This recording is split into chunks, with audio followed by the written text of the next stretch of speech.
强硬是多少好，然后你还把那个手插进豆上面，怎么手是对的？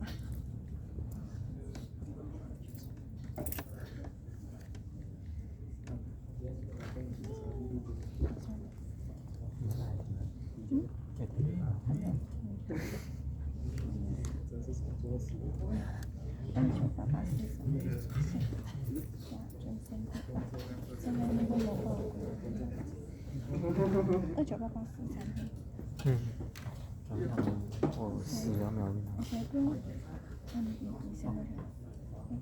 还是我直接把它全上。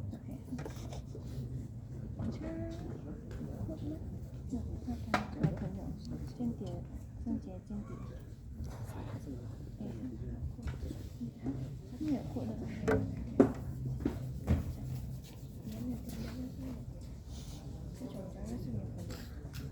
哦，还可以，这边看。哦，我想着，哦，我是想1度哦，3度，49度。好的。OK。我们打篮球一样。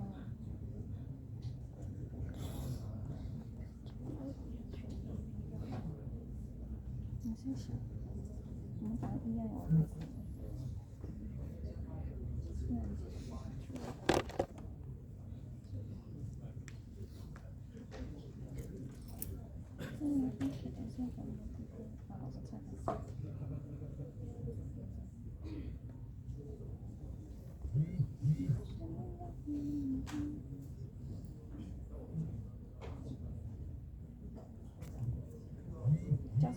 就要增地一点。你现在本科，我以为你现在有。没事。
可以 share multiple， 可以 multiple activity。哦，它可以在一个 app 的 multiple， 让它不可以一次过很多个。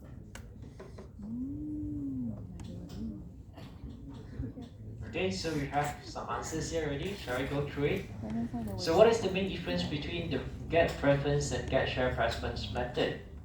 So we have one here. Get share preference is to get multiple files such as context, while get preference is to get single file like an. Okay, so the front part, yes, this is correct. Get a single file like an activity, this is wrong. Right? So this one, we are talking about, if we are talking about activity for get share preference, means that we are talking about at what level we are working in. So if you say that and it's only working on context level, it's not activity level for get share preference, then yes, correct. Right? So the other part, okay. So this one as well, context. This one we are talking about the level, right? So true. Let's take a look at other answers first. Get share preference. Use this if you need multiple preference file. Identify the name which you can specify the first parameter. Okay. I'll take the multiple preference files here. This one will be okay. So let's enlarge this one. Cannot see.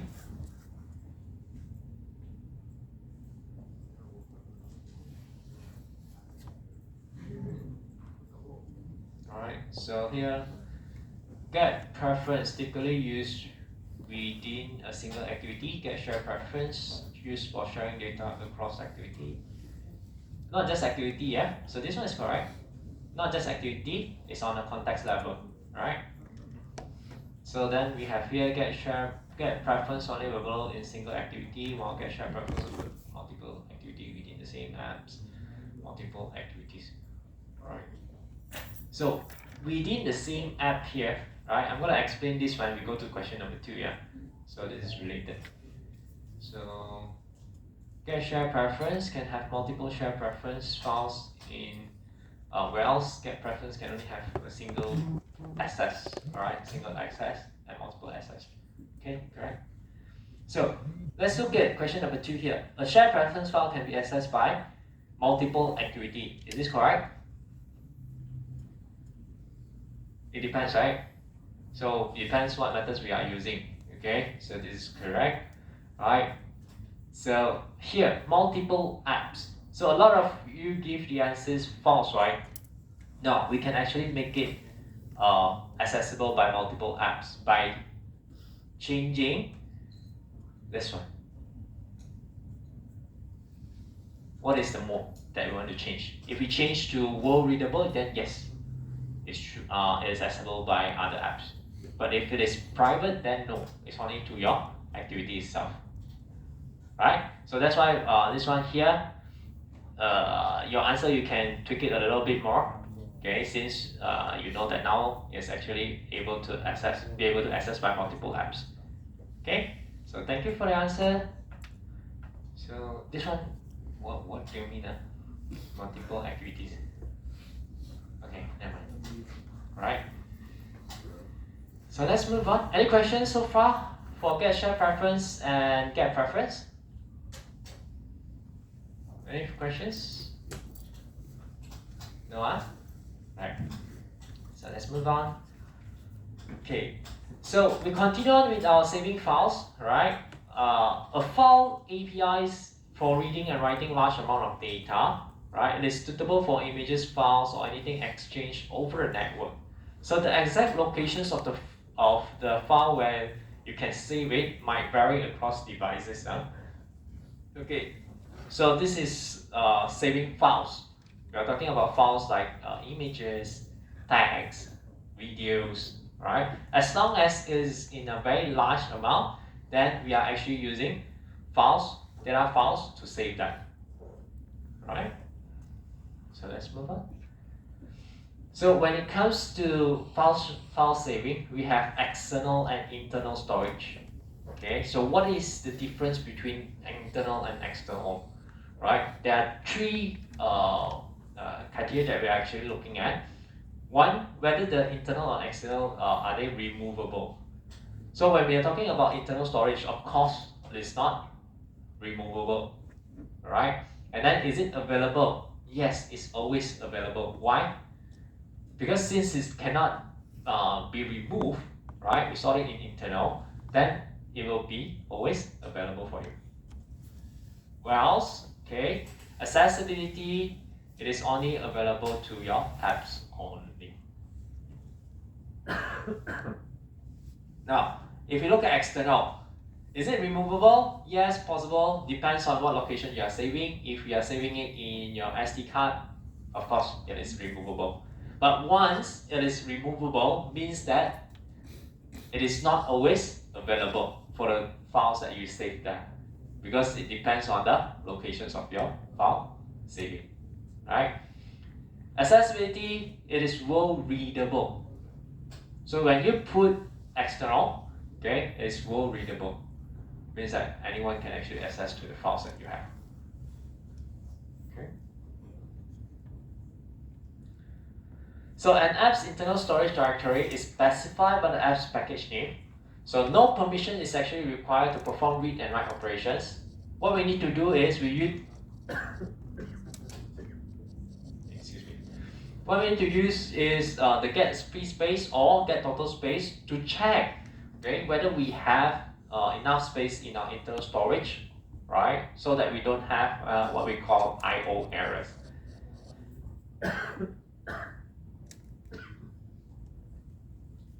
Okay, so if you look at the front here, this is a short code synapse to actually create and write a file.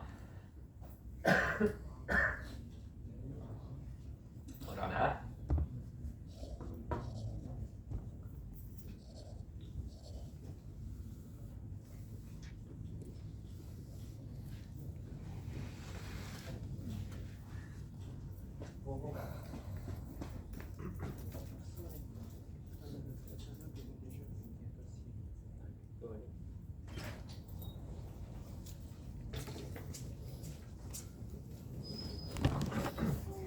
Right? What you need to do is creating a new file, right? By having your val file equals to files context file directory, file name. Okay, this is where you provide your file name. Then by using this file here, okay, file object, you can actually use buffer writer to start writing to a file. Okay. Then of course, if you want to read it, you can actually use this one, val content. Right, we pass in the file buffer reader. This is how it looks like, yeah.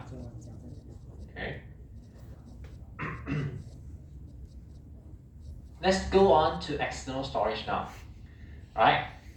So it is a removable storage media, such as SD card or an internal non-removable storage. It depends on. Okay. So files saved to the external storage are world readable. It can be modified by the user. It can become unavailable if the user unmount or remove the storage. Okay, so you need to know this because you may have instances where you need to decide where your file should be saved. Is it internal? Is it external? Right? And then all these criteria also depends on whether you want it to be modified by the user or not. Right? Okay. So for external storage, you will need to request permissions, right? You need to write the permissions such as the one that we have here. Okay. We have user permissions, Android permission read external storage. Okay, just if you need to modify the files in external storage, okay, you need to request write external storage instead. Okay, so two types of files. We have public and private. So of course, if we open up to public, so it's accessible to all apps within your device. Okay. Then if we put it in private, it's only private to your specific apps or your own apps, right? State after uninstallations of app. So if you are putting it as a public, it is always gonna be available, even though if your app is being uninstalled. Okay, but if private, of course, it will go along with the app together.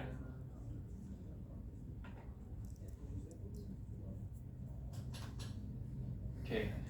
So now, sometimes we need to verify, if let's say you want to use external storage, we need to verify whether the storage is actually available or not.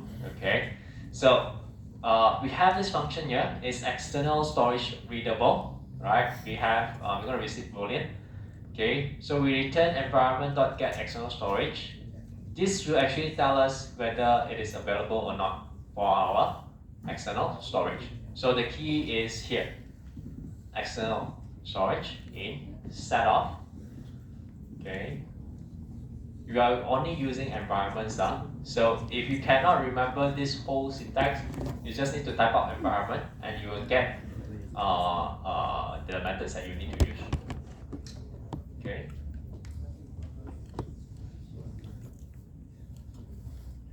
Right, so how do we actually save private file? This short code here shows you the functions that we use to actually save private files. Okay, so function get private album storage directory. Okay, we are passing in our context. Alright, we are passing in what are the things that we're going to store. Okay, so here, this is where we get the directories of our apps private pictures directory. Okay.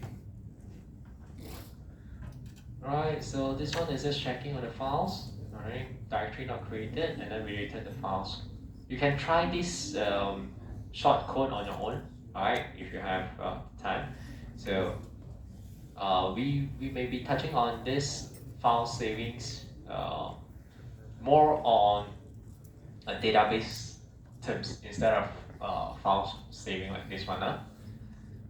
Okay, so let's move on. Right, so this is a new storage guide, okay, according to our Android developers websites. So we need to look at the type that we are actually using, right, and then what are the contents, right? So if let's say we are talking about app-specific files, so this is only for your app use, okay? So access to other apps not available. Files removed on app install, uninstall, yes. Right? Then we have media. So media is, we're often talking about shareable media files, images, audios, we have also videos. So other apps can access, yes, only with permissions. Files removed on app uninstall, no. Okay, so this is the one that we are talking about just now. So this one will be public. Then we have documents and other files, other types of shareable content, right? Then other apps can access, yes, right? If your app uninstall, it will still stay there. Okay. Then we'll have this app preference. We have key value pair, right? Other apps can access or not? No. Whenever it comes to key value pair, right? It depends if you want to set it in share preference or not. But in here, app preference, we only say this is not available for other apps to access. Okay. Then we have database. It is only for structured data. So other apps can access or not? No. Right. Then if files removed is app when app uninstall, then yes, it comes together with the apps itself. Okay, so question time. So among the internal and external storage, which one is suitable for the files that you want to allow users to access with a computer? Alright, so all Android devices offer a built-in non-volatile memory that is non-removable, but can be accessed with a computer. Is this part classified as internal storage? Okay, so we are talking about computer. Do you want to save it in internal or external?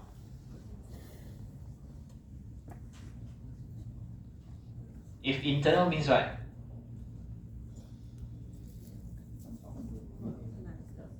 If internal, is it public or private? Private. Private, right? Only accessible to your apps. So you're gonna put it in external, right? Then it asks here, if all Android devices offer built-in non-volatile memory that is non-removable but can be accessed with computer, is this part classified as internal storage? Yes? No? When it is accessible by others, is this internal or external? It's still considered external. Although it is non-removable, but it's still considered external because others can actually access it. Alright? Any questions? No? Okay? Alright, let's move on. Right, so what is SQLite here? Okay, so we use SQLite in IoTs, embedded device, okay, websites, and the file format that we use is only for internal database. So what is the type here? So we have noun, integer, real, text, block. What is the use for block? Images, right? Good. So you have always seen this. There are certain ways to actually handle block in a better way. Okay, if you want to know more, you can actually refer. But this one is Flutter lah. Okay, if you want to look at how we manage block. Okay, so SQLite database, it can actually be accessed using the root persistent library. If you are using root persistent library, we have 3 components that you need to have. 1, database. 2, entity. And the last one will be data access object. So database itself is an access point to your DB. Okay, so entity is actually the table that you have. And when we say data access object here is the method to access DB, means that your query. Right? You created a method and then your query will be there. Right? So let's move on. Okay, the dependency for your room should be included when you want to do this in your build Gradle files, right? Now, when you try this, if you have errors, okay, you just need to make sure the versions matches your Gradles, right? So, but the dependency is still the same, just that this one, you need to ensure that it is the same. It matches what Gradle you are using. Okay. Right. So room database is how it looks like. When you have entities, okay, you get a set few values, and then when you have data access object, you get entities from DB and perceive the changes back to DB, because this is the query that we are talking about. And then for the room database here, we get DAO. So it's going from entities will be at the lowest, and then going to data access object, and then going to the database itself. Okay, let's go in one by one now. So entity, how do we actually create entity? We create an entity class, right, for each table. Right. So here we have a user table, and then we say annotates data class user. This is our primary key. Okay, we set the value. Right, other columns, okay, we just need to put in what is the name of the column, right? This is the name of the column, and then what is the type of it. Okay, so if you see here, a nullable attribute means that this first name here can actually be null, right? So then moving on. Okay, you can see here an entity with a composite primary key. If you are using composite primary key, yes, you can do so as well. Right, we use entity, table name, user, primary keys, array of first name and last name. Okay, and then we define the foreign key constraint between entities. Alright, so this is how we create foreign keys. Okay, you might need this when it comes to your if you are creating root repo, right, for your local storage, then you have to refer to this as well. Okay, once we have our entities ready, then we will come to our DAO, data access object. So in our DAO, when we create this class here, right, we always need to, these annotations, right, alias entity here, it is a must for you to include. If you do not include, then Android won't know what you are trying to do. Right, so this the same goes to this one here. So annotate DAO, right? So you can see here our query, right? Select from user. This is the query that we use. Now, what is the difference between query and the one that we have here, insert? So by default, if you are only using insert here, what it will do, it will know that you are trying to insert a value into your tables. Okay, so this is predefined. When you call this is all predefined. But if you call query, you need to supply the query that you want to use in here. Okay, so this is the custom query. If you do not need anything else like a simple insert, then yes, you can use the predefined. Okay, let's move on. Once we have our DAO, then we need to have our app database abstract class. Okay, create your database, say what is the entities, right? Okay, what is the versions, and then we say where is our DAO coming from. Okay. Right, then we need to create our database instance. Just use db, right, and then we say room.database builder. We create our database here, and then that's it. 4 steps. Right? So for room database itself, right, we don't use it for database access on the UI track. Okay, we don't use it on a UI track. Asynchronous run the query on a background track instead. So why do we want to do this? Okay, later we're going to cover in chapter 4.2. We are talking about okay, so for your information, in Android itself, we always have background track and main tracks. Okay, why we have these 2 tracks here? We want to avoid things to get jammed up in the main tracks. So anything heavy that needs time to run, we will put it into the background tracks. Right? So sometimes when you see certain apps is it will say not responding. It's not that it is not running. Okay, sometimes it's still trying to get the data or large files, but they forget to put it on the background.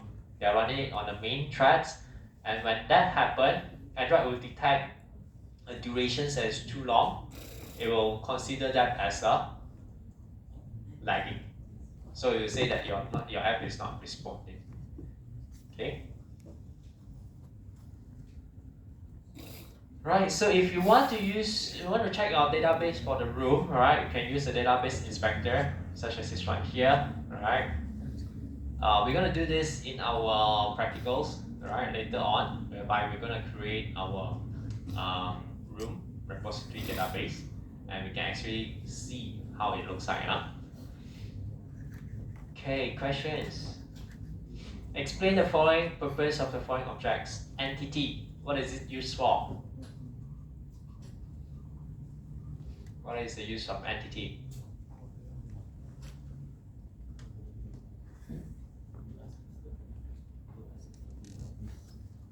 Entity.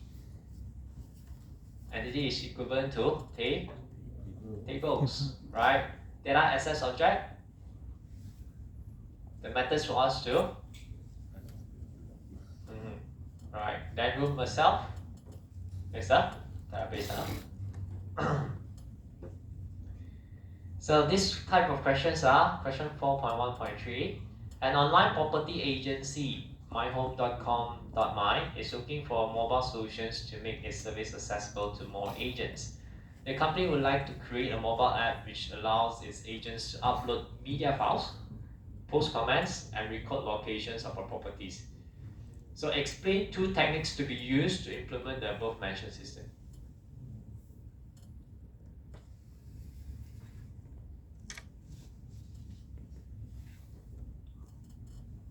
So there are a few things here you need to consider. Media files, post comments, record of locations of properties.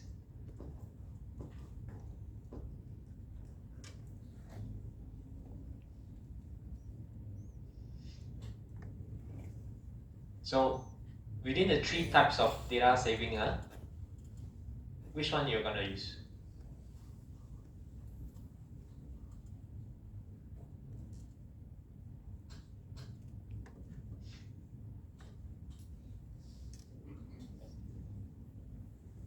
SQL for record the locations of the properties, okay, and also the commands. Alright. Any others? Saving files. Why? Yes, correct. Okay, we have two. One is SQL, right? And then SQLite, and then another one would be the data files. Okay, saving data files because we need these media files here, which means we are looking at a large amount of data coming in. Alright.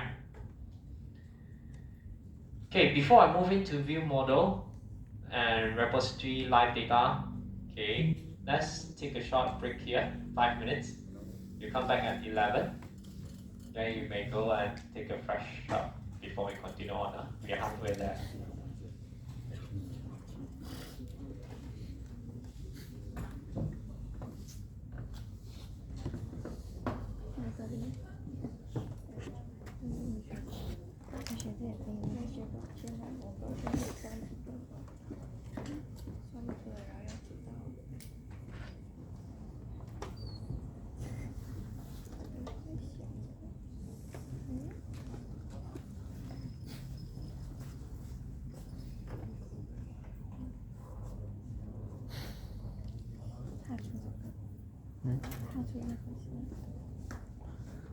我觉得会一点会。我觉得他会拿几个来错，然后可能还会写这是不用紧啊，这12个 item， 你要背12个不用紧，那全部意思很像，那给 example 又一模一样。这边看，我在想呀，这个会不会错？我觉得会。有会啊，可是它这个要算很久，很多要算，然后你要去背这些。我是不去背啊，我觉得应该会错。尽管去背。来，还算这个，我那好心要不要给我们一点？我们呢？我们呢？好，好了，吃它那个，你宝贝呀。我的呢？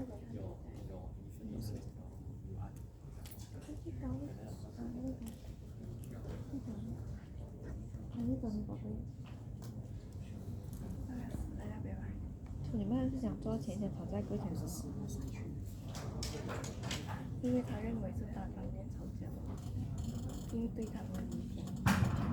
那你也可以做到这样子。那可以做。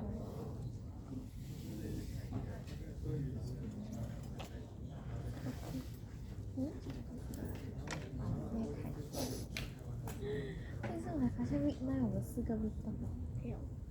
我们有魔包哦。我也是 week 9。啊，魔包是 week 9哈。可以叫换 week 10啊。week 10有 practical。我觉得 practical 跟他一起，因为反正一个拜一个拜。可是那时候他讲的时候已经定了，真的去看。那就问那个 AI 能不能换更迟。他说 AI 已经什么了，还没有想到。example 你们做什么？你们一股的。没有。你们做什么？我觉得我们是一个不就是，反正我不懂。知道这个可以吃咩？我不知道这个可以吃咩，我的第一个我都不知道写什么。我到现在连还不第一个叫什么我都不知道。题目定了。题目。应该是。因为里面我才是还有一个题目。好像是算非是他讲会比较难。他听着。你有做什么？我还考虑那我才新的真的是能力。是不是？因为有些人厉害就讲，我一直在想我是想换的，因为因为我最近我看了是后个礼拜。他们是下个礼拜教，所以我还是跟我还讲吗？还是？他是 weekend 上过课。所以说我 weekend 我他妈的要教那个 DSA 不要紧，也是有我玩。我想到你，我觉得我比较担心春后两个，因为很 blur。他到现在我觉得他做什么好的？我心意春后蛮烦的，我比较担心春后。我知道俊跟春后是凯瑶，我脸了。你可以去祈祷，自己建议你重开。看我，新一我觉得是 OK 的。我讲不要紧张，我会做，不要紧张，看着我还哭。哦，新一我觉得 OK 吧，但是他头发纯红，他比较 blue。可是扣的话，觉得比较会，好像是。会。可能会扣。他会扣的，他就会扣就行。但是人家但我不会扣的。有没有安排？你看，好，不行，这个发给你。这样多。等下明天讲我分不。而且还不会，那个安迪不会，那个修买不会。你讲我给你 iPhone， 给我分不。这样就不用了。我自己都还没有，我怎么给他先？我朋友摔碎他的手机，然后他跟爸爸讲，然后直接去买购。我这么钱，我到现在存的钱，iPhone 一般都买不没有他狗，他叫爸爸上可以看，是两个人。他家用很久了，从中学到现在。我也是想这样子，你知道吗？可是算了啦，我先存着那个钱。他家，我跟你讲，我说你说快了，来过来过来，人物自己的钱包，那就给你开完了。我是想诶，刷给你开我还钱的，干。没事，当然了。可是我怕哦，就是怕15错，还把14那个拿掉，直接列。怕14克了。Okay, so everyone freshen up ready? Alright, let's go to our second part here. View model, repository, live data, and coroutine. So by right, this week most of you is going to touch on view models, right? We're going to look at what is view models. So when we talk about view models, we are talking about providing data for our UI components. So why do we want to use view models? So that we can actually let it survive configuration changes. So back in last week lectures, you know that life cycles, right? So when you have configuration changes, means that you do screen rotations, changes of language, what happens is your whole UI is going to be called on destroy. Right? So when you have on destroy, if you do not have a separations of data with the UI, what happens is it's going to be destroyed together with the UI. Okay, so that's why we will need to use the view models. Okay, so let's look at one traditionals. We have activity instances, activity UI data, right? Then when we have rotational event, the activity data is gone as well. Okay. So when we recreate our activity instances, what happens is, let's say you have a score here, right? In here, you have a score of 3. Okay, then you rotate your screen. What happens is the score 3 here won't be safe. It will get destroyed together with the UI. And then when you recreate the activity instance, your data is going to reset back to 0 if you do not have view models. But if you are using view models, your activity instances will actually call to view models to get the data itself, right? So regardless whether you have configuration changes or not, okay, it would not affect the activity UI data because it's already separated out. Okay, so when you do your practicals later on, right, we're going to use log to help you to understand further how view models looks like. Okay, you see when is the providers being created, right? When will it not be created, and is it checking for instances of the view model and so on. Okay, so let's move on.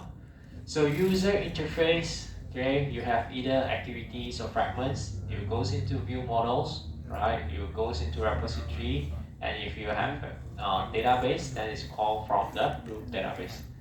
So this is how it looks like, okay, when it's come to data. Okay, so repositories, we use it to provide access to multiple data sources, right? We manage query threads and allows you to use multiple backends. Okay, for example, if we have a repository implements the logic for deciding whether to fetch data from a network or not, or to use result cache in a local database. Okay, so there was a question asking me, why do we need a local repo since we already have remote? Okay, sometimes you will need to have local database to store the data as a cache, right? For instance, if suddenly there's no internet connections that you cannot fetch from the remote database, then you will be referring to the local one, right? And then you will also store the changes by the user in the local, and when there is connections, you can sync them again. Okay. So this is what we have done just now. Entity, the table, DAO, data as a project, SQLite relational database for our mobile. Okay, so let's go on now. So just now we are talking about the whole flow, okay? From the UI, go to view model fetch from repository, and repository fetch from your database. And here, this is what we call the remote database coming from.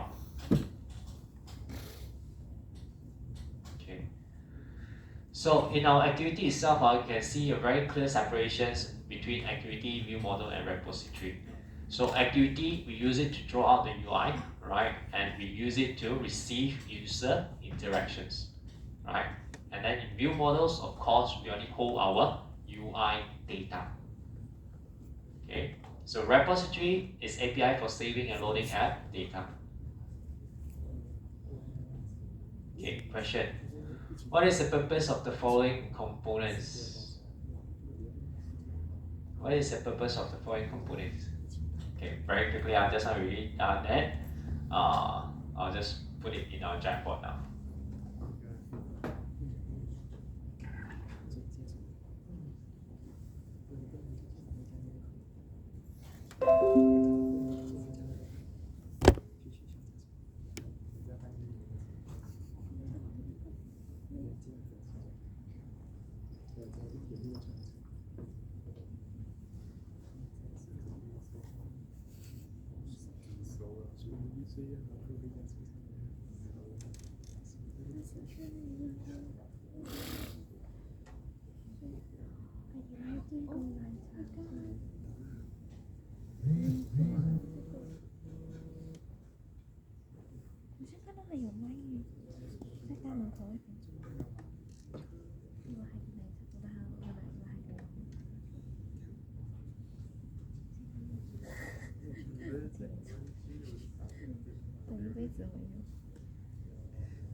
我再等你分多一次，就2个还不要。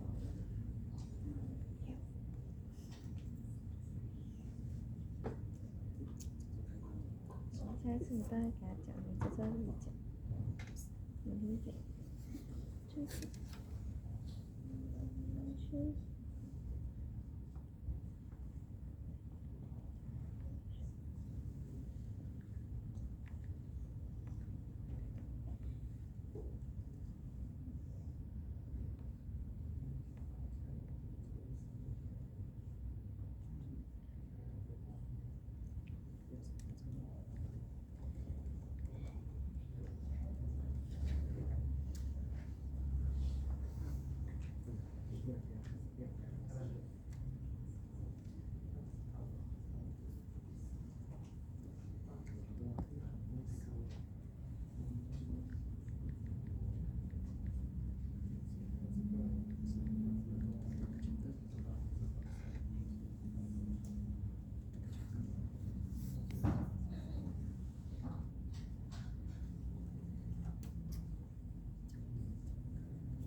他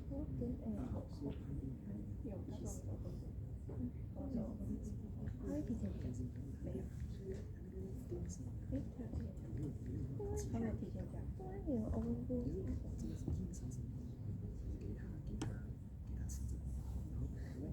升级。那我们 DS 也会有 open book 他有提前讲。没有，他到那边的时候，他待会来还是他想问，你们觉得会难做吗？什么？很少。是不是？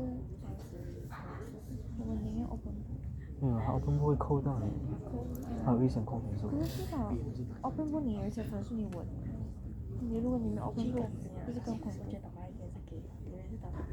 是啊，去给他求两下，你是给 open book，你扣我分更紧。好像那天突然改动主意了。他是突然有问的，不是突然有问。我怕这个赛好被 open book 罢了。他讲 A 3个是有 open book，这个是我也要。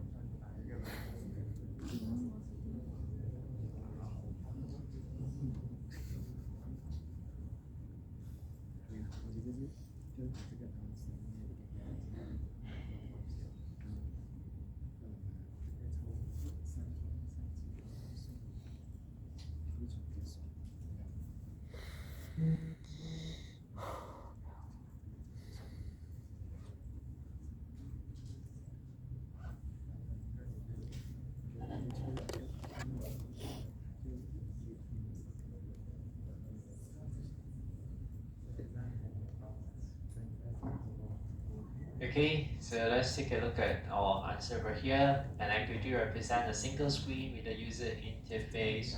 Okay, acceptable. Right, so activity itself is a place where we draw UI components, UI user interface, and then that's the place where we have user interactions as well. Okay, is this one acceptable? For drawing UI and provide user interactions, okay. Right, so what is a view model?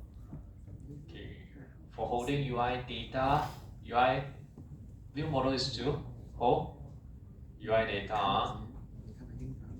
View model is used to store and manage UI related data separate from the interface. Okay, very good, very detailed. Right, C. Repository. The repository gives the data to the view model and the real data or mock data, and the view model get it no matter where it's coming from. Okay, can accept. The view model has the responsibility to manage the data from the repositories and is represented in the view.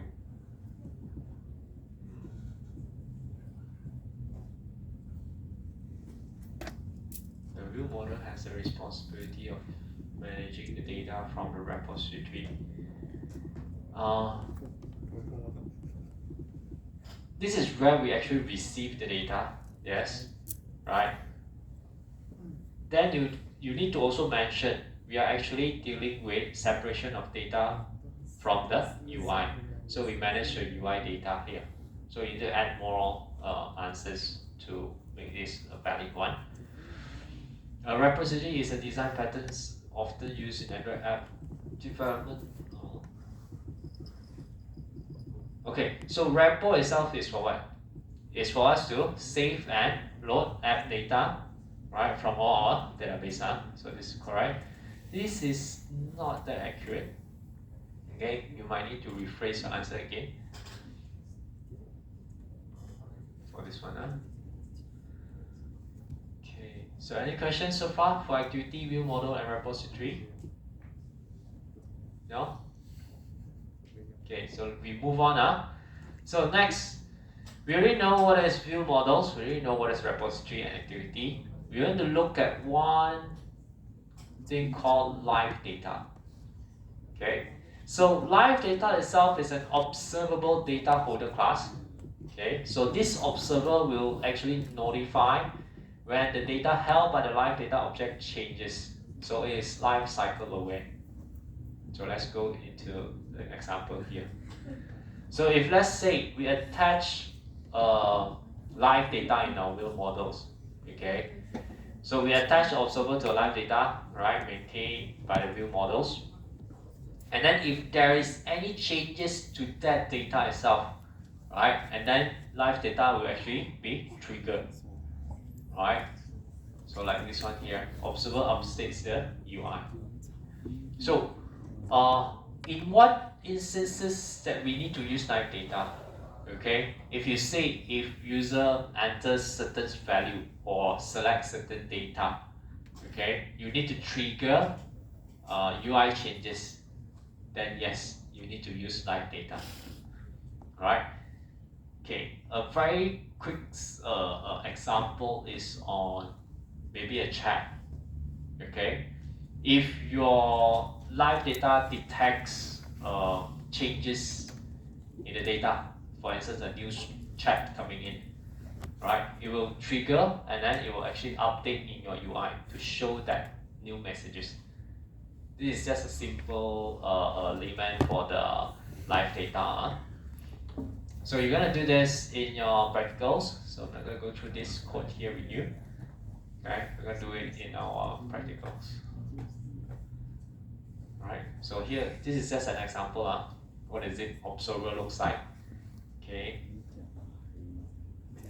Right. Then let's move on to core routine now. Okay.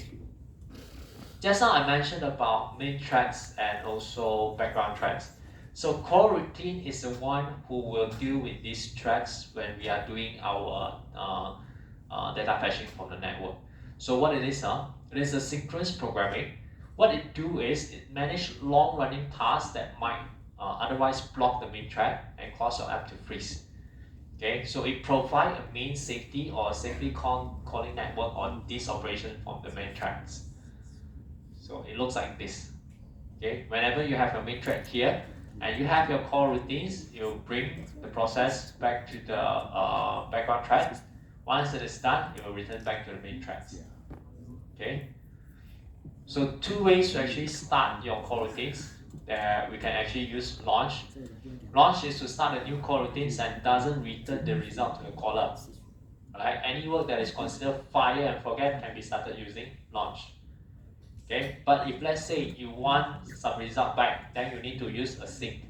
Right? It starts a new core routines and allows you to return the result with a suspended function called await. Okay, so here, now for core routines, okay, in Kotlin itself, we have three scopes now. We have global scope, lifecycle scope, and view model scope. Okay, so what is the lifetime of these core routines? If you are using global scope, we are talking about using the whole applications. Okay, life cycles, it depends on the activity. View models, it depends on the view model itself. Right?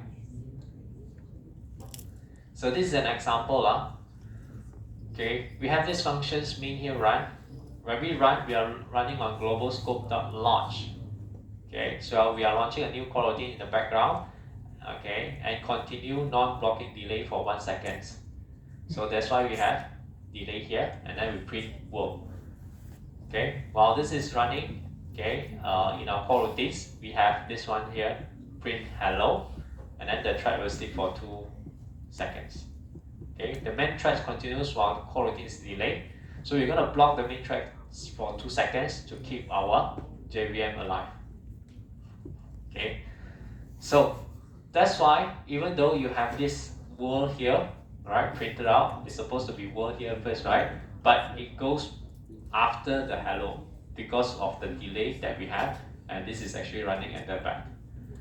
Why we want to put the delay? We just want to sort of like make simulations of data fetching, right? That you might need a few seconds. Okay, then we will actually print out the word. Okay, so this is how it looks like for your core routines to work. So, what is the purpose of core routines?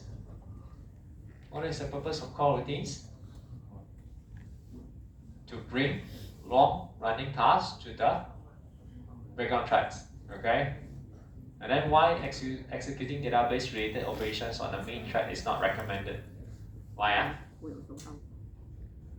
There's two things that when we are talking about these questions here, there's two things that we have been concerned. One is the size of your data coming in, right? And then two is your network.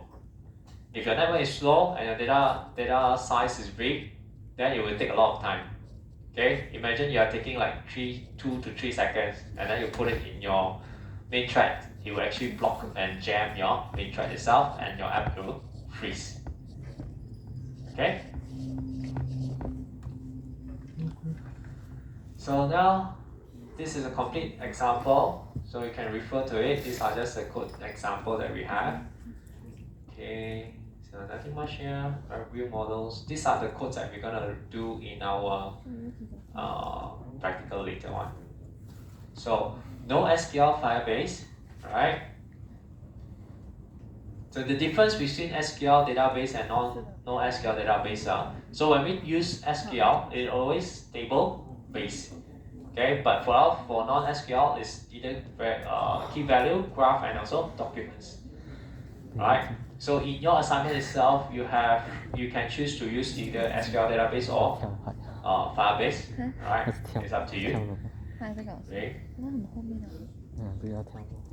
So that's it for today. Right, so today we cover key value pairs of simple data types in shared preference. We know what is arbitrary files in our Android file system. We know how database is being managed, and then we know about Firebase, and lastly we know about our view model, repository, live data, and core routines. Any questions? Right? Any questions? So when you do your assignment, try to also implement view models and live data. Okay, to understand the concept in your assignment itself, right? When to actually use live data and so on. Okay, any questions? No? Right, so remember to sign in, right? And I'll see you all in your practical classes and also next week lecture. Thank you everyone for coming. See you. Bye bye.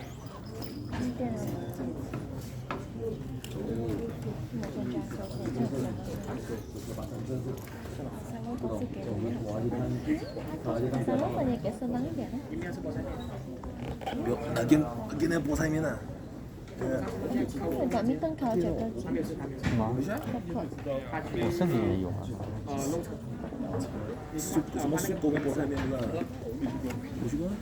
有啊，1到3。1到3，那还可以。Week 那1到3哦，Week 9里啦，然后 Weekend 是考考的。我们偷偷开一个 meeting，我们 share 在班上考。这么不要，反正都是靠电脑。我们开一个 doc 就是我们只要偷偷开个 doc